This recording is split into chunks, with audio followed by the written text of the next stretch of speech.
Today I'm going to teach you how to enable dark mode on Amazon.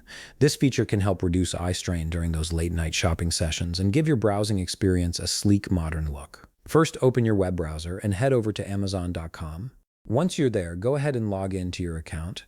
Now, here's an important note you need to be aware of. Amazon does not appear to offer a built-in dark mode toggle on the desktop website, yet there is an alternative way to enable dark mode, and I'll show you exactly how to do it. Look towards the upper right corner of your browser window. You'll see three dotted lines, which is your browser's menu icon.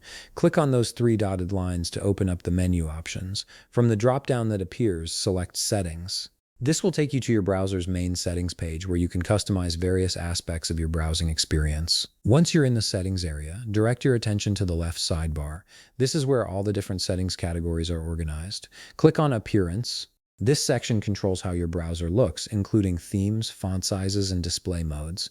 It's essentially the visual control center for your entire browsing experience. In the appearance settings, look for an option labeled Mode. Right beside it, you'll see a drop-down menu. Click on that drop-down menu, and from the options presented, select Dark. This action will switch your browser's display to dark mode, which will then apply to Amazon and other websites you visit. The change should take effect immediately, transforming the bright white background into a darker, more comfortable viewing experience. And there you have it. You've successfully enabled dark mode for Amazon through your browser settings. While Amazon doesn't have its own native dark mode on desktop, this browser-level solution works perfectly to give you that darker interface you're looking for. If you found this video helpful, please leave a like, subscribe, and see you in the next video.